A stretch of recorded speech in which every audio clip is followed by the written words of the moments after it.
અમરેલી જિલ્લાના વાળાક પ્રદેશના પહવી નામના ગામમાં વાટલિયા પ્રજાપતિ સાજણ ભગત રહેતા હતા. એનો એક આ પ્રસંગ છે, બહુ સરસ છે. આમ ખાસ કરીને તેઓ ખેતીનો વ્યવસાય કરતા અને એ વખતે એ બાજુ દીવમાં ફિરંગીઓનું રાજ હતું. અત્યારે તો એક રાજ્ય થઈ ગયું, બહુ સારું કહેવાય. પણ પહેલા થોડી વાર આપણને આમાં એ ખ્યાલ આવશે. એ વખતે લોકોએ જે બધી મુશ્કેલીઓ અનુભવી ને એવી તો આપણા માટે અત્યારે આમ ઝીરો કહેવાય, મુશ્કેલી જ નથી. આ હું વાત એટલે આજ કરું છું કે આપણે છે ને પોતાને બહુ દુઃખી ન માનવા, બહુ જ અંદરથી આપણને ભર્યા ભર્યા માનવા, બહુ આનંદથી આપણે પોતાને આમ ભગવાને તો કીધું છે ભક્તને પૂર્ણ કામ પોતાને માનવા. આપણે તો ભગવાનના છીએ. અંદરથી સહેજ એક દિવસમાં એક સેકન્ડે આપણા માટે દુઃખવાળી ન જવી જોઈએ, કેમ કે આપણે તો ભગવાનના આશ્રિત છીએ, ભગવાનના શરણાગત છીએ. આપણે શા માટે દુઃખી રહેવું? હવે અહીંયા તમે જોજો, આ જે ફિરંગીઓનું રાજ એ વખતે હતું અને અંગ્રેજોનું હતું ને બધા બીજા બધા રાજાઓ અને એના બધા રાજ્યોમાં જે મુશ્કેલીઓ અને બધું ઘણું બધું આપણે સાંભળ્યું છે. થોડું થોડું આપણા વડવાઓ પાસેથી, આપણા ગ્રંથોમાં અથવા તો ભણતા હોય એમાંથી, અમુક સ્કૂલોમાંથી થોડા ઘણા ઇતિહાસોનું બધું જાણ્યું. પણ અહીંયા પ્રસંગ દ્વારા આપણને ખ્યાલ આવશે કે દીવમાં ફિરંગીઓનું રાજ હતું અને આ ફિરંગીઓ ક્યારેક ક્યારેક આજુબાજુનો જે પ્રદેશ હોય ને એમાં પણ પોતાનો જો હુકમી ચલાવતા, જૈન દાદાગીરી કરે, કોઈ એને કાંઈ કહી તો શકે નહીં. એનું રાજ્ય જેમ કે એમ બધું થાય, એ જેમ ઈચ્છે એમ જ કરવાનું, બસ બીજું કોઈ નિયમ જ નહીં. અત્યારે કેવું છે તમે જો એની સામે આપણે આપણું કમ્પેર કરતા જઈએ. અત્યારે એમ કોઈનું ન ચાલે, ખુદ વડાપ્રધાનનું ન ચાલે. બોલો, ઉતારી દે હતા ભેગા થઈને, ચાલે? કોઈ પ્રકારે ન ચાલે. બોલો, કોઈનું ન ચાલે. જ્યારે એ વખતે એક નાનો એવો હાવ ફિરંગીનો માણસ હોય ને તો ગમે એમ ચલાવતા હોય. બોલો, તો એ કેટલી મુશ્કેલી છે ત્યારે એ તમે વિચાર કરો. એની જગ્યાએ અત્યારે આપણે કેટલા સુખી, ભાવિનભાઈ કહેવાય ને? ખરેખર બહુ સુખી આપણે. આમ તમે વિચારતા જજો, હરખાવતા જજો. એમાં એક દિવસ એવું થયું, એ સાજણ ભગત ગાડામાં સામાન ભરીને 12 ગામથી કંઈક આવતા હતા, ઘણો બધો કંઈક સામાન લઈ.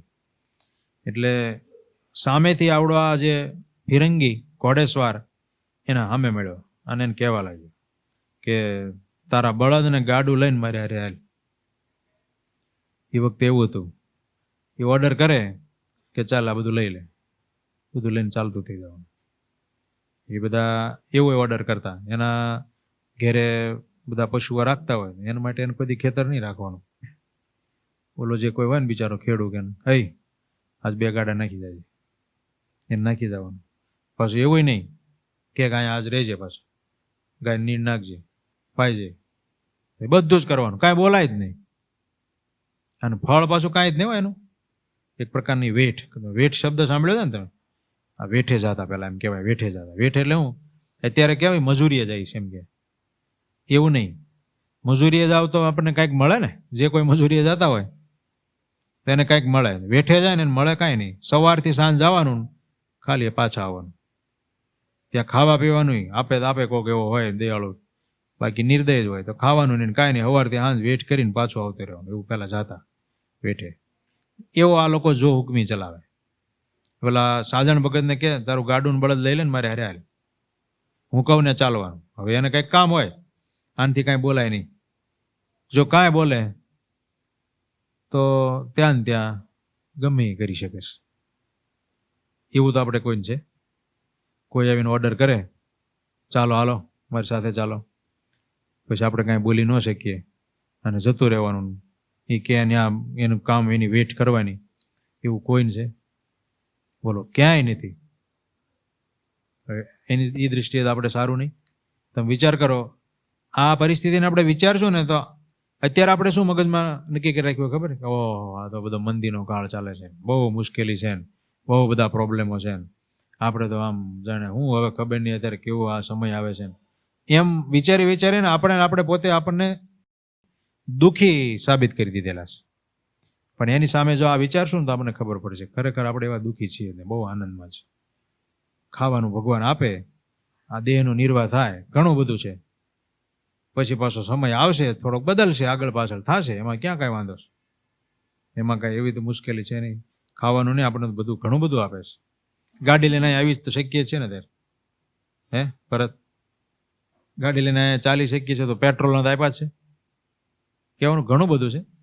અને બીજું કે શરીર જો અહીંયા બધા બેઠા એમાં બધાને શરીર એમ એટલું સ્વાસ્થ્ય સારું જ કહેવાય, એવી કોઈ મુશ્કેલી ન કહેવાય. ઘણા બધાને તો એટલી બધી મુશ્કેલી હોય, સાંભળી ન શકતા હોય, જોઈ ન શકતા હોય, ચાલી ન શકતા હોય. આપણે કોઈને એવી જ મુશ્કેલી છે નહીં.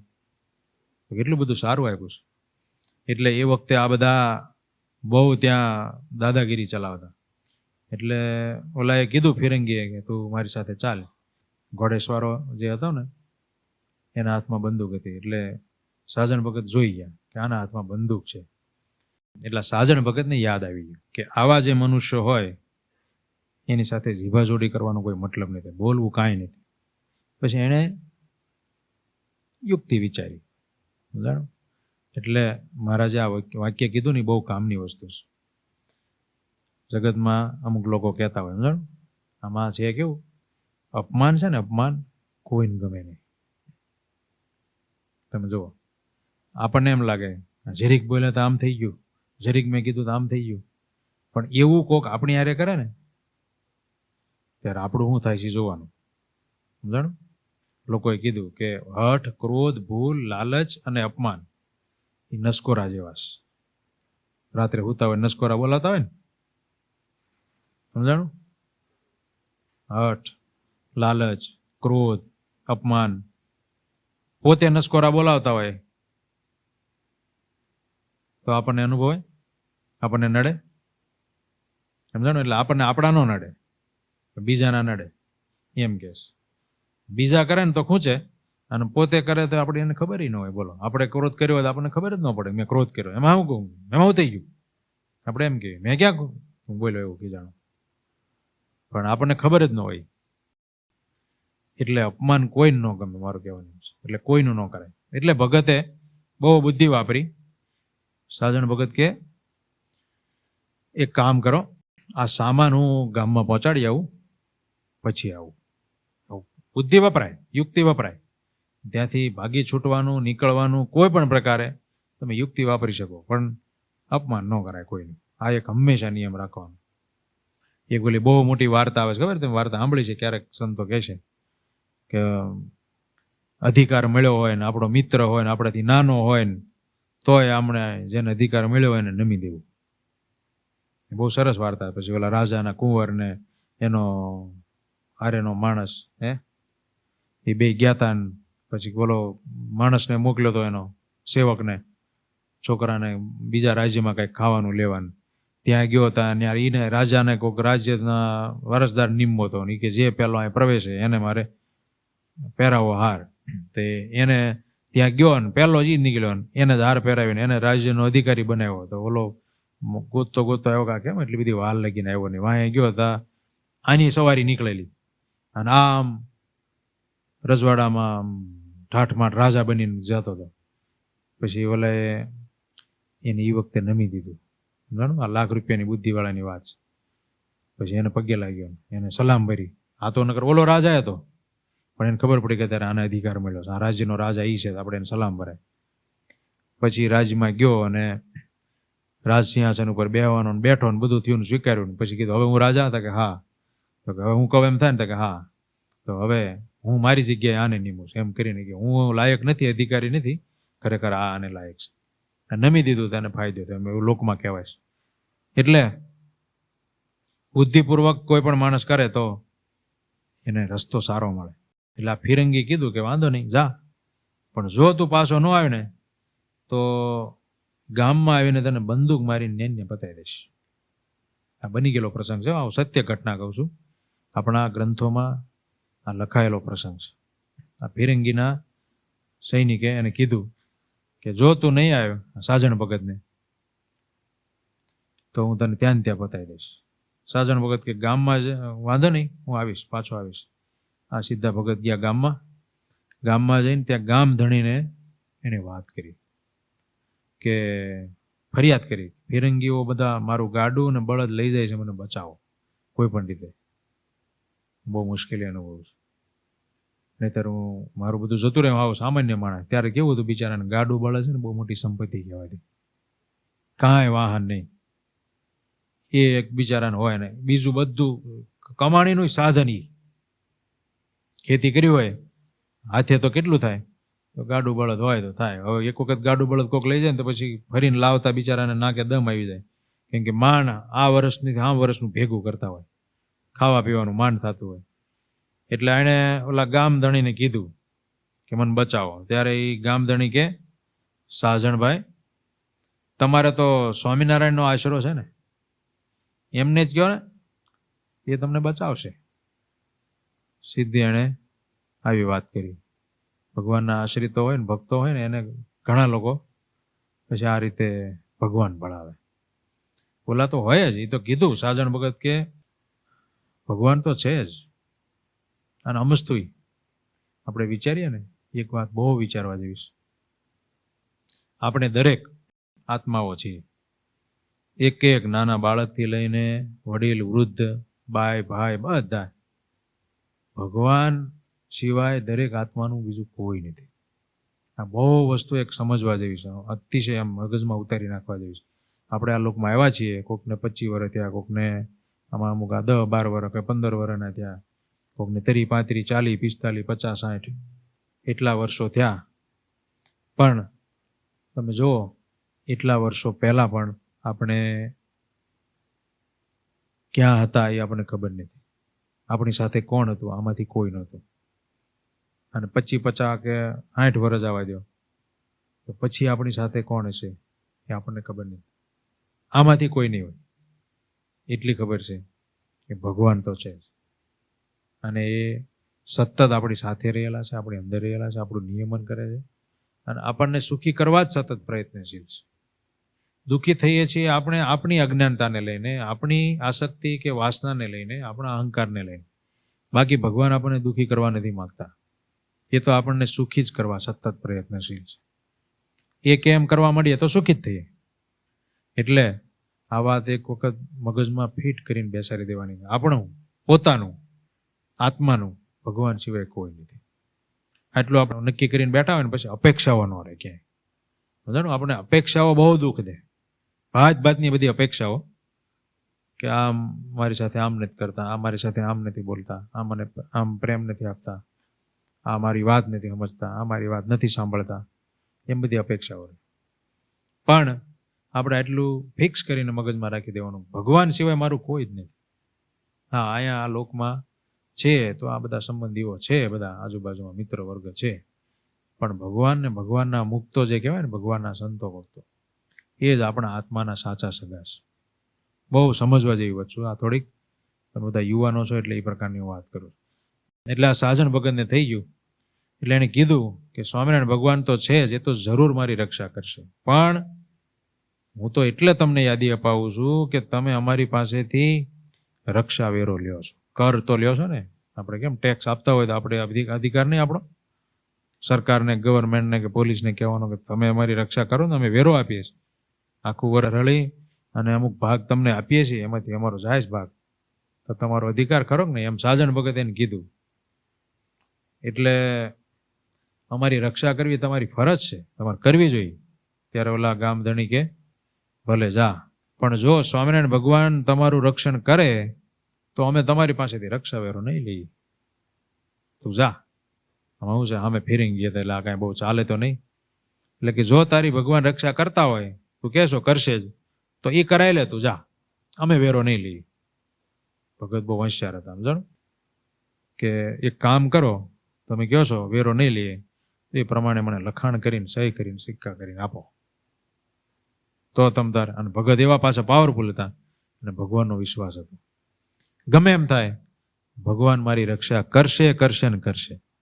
એમાં એક સહેજે મને શંકા નહીં, તો મને તમે લખીને આપી દો. એક આ વાતે ભગવાને કીધેલી છે, જાણું, કોઈની સાથે કાંઈ પણ પ્રકારનો વ્યવહાર, ધનની લેણ દેણ કાંઈ પણ કરવું ને, લખાણ કરીને કરવું. સ્વામિનારાયણ કોઈ દી છેતરે નહીં ને છેતરાય નહીં. આ વાત સાંભળી છે ને, એ આપણે રાખવાનું. કોઈને છેતરવાના નહીં અને કોઈથી છેતરાવાનું નહીં. છેતરાવી નહીં એટલા માટે આ નિયમ ભગવાને કીધો છે કે લખાણ કરી લેવું. એટલે સાજણ ભગત કે મને તમે લખાણ કરી દો. શિક્ષાપત્રીમાં મહારાજે કીધું છે ને કે સાક્ષી સહિત લખાણ કર્યા વિના પોતાના પુત્ર અને મિત્રાદિક સાથે પણ ધનની લેણ દેણ વ્યવહાર જે તે ક્યારેય ન કરવો. સાક્ષી સહિત લખાણ કરીને જ કરવો. આપણે અત્યારે કેવું થાય છે ખબર, વ્યવહારમાં બહુ, એમાં સુરતમાં તો આ ખાસ, હવે તો બધા ચેત્યા પણ તોય હજી ઘણું ચાલે છે. કાંઈ નહીં, વિશ્વાસે ચાલે. હવે તાર આપણે ઘરના નહીં આવે એમાં બધું લખાણ કરવાનું, આવું ચાલે છે. એવું નહીં. પિતા અને પુત્રને વ્યવહાર કરવો હોય તો એ મહારાજે કીધું છે. તો મિત્ર હોય કે પાર્ટનરો હોય એમાં તો ખાસ કરવાનો.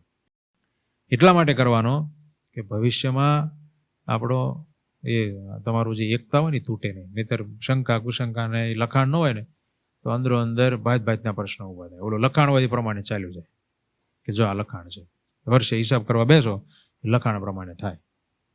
એટલે આ વાત પણ શીખવા જેવી છે. બધા પ્રસંગો દ્વારા આપણને આ શીખવા મળે. આપણે આગળ શીખ્યા કે શસ્ત્રધારી મનુષ્ય હોય એનું અપમાન ન કરવું. તો અહીંયા આ વાત આવી કે કાંઈ પણ ધનનું કે વ્યવહાર કરવો તો એ લખાણ કરીને કરવો. લખાણ કર્યા વગર કરીએ તો આપણી મુશ્કેલી આપણને જ આવે. પછી આ સાજણ ભગતે કીધું કે મને લખાણ કરી દો. એટલે ઓલા ગામ દરબાર જે ગામ ધણી એને આ પ્રમાણે લેખ કરી દીધો. અને પછી આ ભગત લેખ પટારા મૂક્યા આવ્યા ઘરમાં અને સ્વામિનારાયણ ભગવાનને પ્રાર્થના કરવા બેસી ગયા, લાગી ગયા. મહારાજને કે હે મહારાજ, તમે તો ભક્ત વત્સલ છો, મારા માથે આ સંકટ આવ્યું છે એને તમે ટાળો. વળી ગામ ધણી કહે છે કે તારો ભગવાન તારી રક્ષા કરતો હોય કરાવી લે. તો એને એક વખત તમે પ્રતિધિ કરાવો કે તમે ખરેખર સાચા છો, હું તો માનું છું. એ નહીં થાય અને મને આ દુઃખમાંથી મુશ્કેલીમાંથી બહાર કાઢો. એમ ભગત બહુ ગળતા હૃદયે ભગવાનને પ્રાર્થના કરવા માંડ્યા. મહારાજ, તમે પળે પળે ભક્તોની રક્ષામાં હાજર તો થાવો જ છો, તો આજ મારી રક્ષા કરો.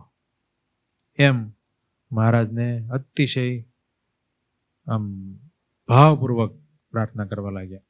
આપણે કાયમ સાંભળ્યું છે, પ્રાર્થના છે ને ભગવાનના દિલ સુધી પહોંચી જાય છે. તમે ક્યારેક અનુભવ કરજો, તમને લાગે ને અનુભવ કે ક્યારેક હું થોડોક ઉદાસ છું ને મુશ્કેલીમાં છું, કશું જ નહીં કરવાનું.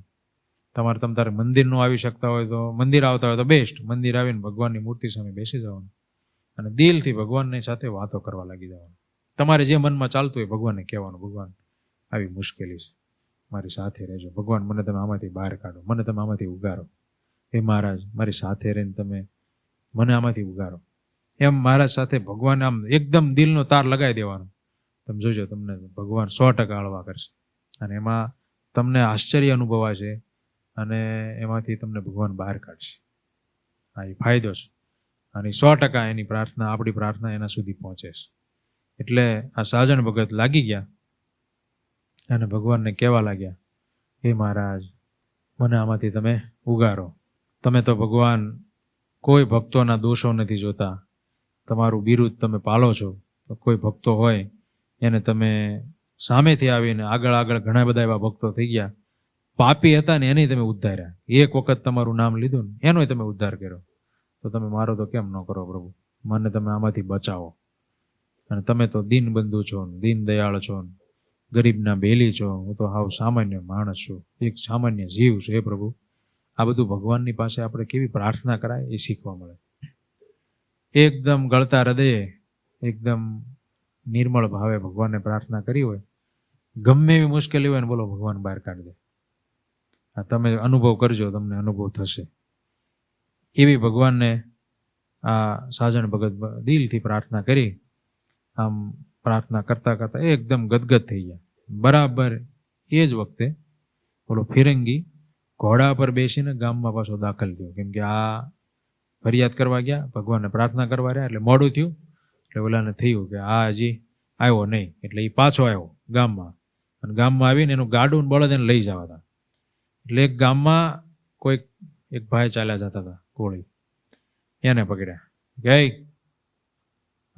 સાજણભાઈનું ગાડું ત્યાં જ હતું, પાછું ગામ તો નાનું એવું.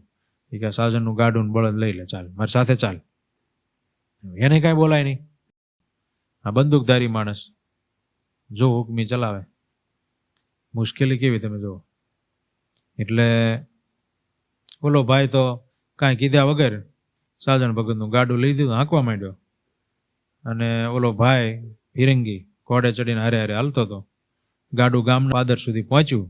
ત્યાં જ સ્વામિનારાયણ ભગવાન લગભગ 15 સવારો સાથે ગામના પાદરમાં નીકળ્યા.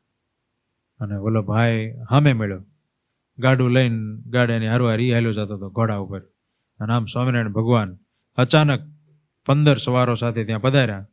ફિરંગી ને ઓલા પેલા ઓલો કોળી બેય ત્યાંથી ભાગ્યા, કેમ કે એને ખ્યાલ આવી ગયો આટલા બધા સવારો સાથે આ કોક આવ્યું. અને ભગવાને સીધો હાકલ કરી, મૂકી દે એટલે બેન ભાગી જવું પડ્યું. ઓલો કોળી નીંદે ગાડું મૂકીને ભાગી ગયો, અને ઓલો ભાઈ ઘોડો લઈને ભાગી ગયો. અને ઓલા ભગવાન તો પછી સાજણ ભગતના ઘેરે આવ્યા.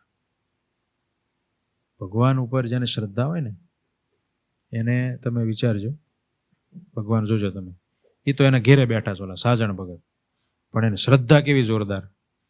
ભગવાનને ઘેરે બેઠા બેઠા પ્રાર્થના કરે છે, અને ભગવાન ત્યાં પાદરમાં આવીને એના ગાડાને બળદને છોડાવી જાય. એટલે ગમે એવી મુશ્કેલી જીવનમાં હોય ને, પણ ભગવાન ઉપર શ્રદ્ધા હોય ને તો એને 100% રસ્તો મળે મળે ને મળે.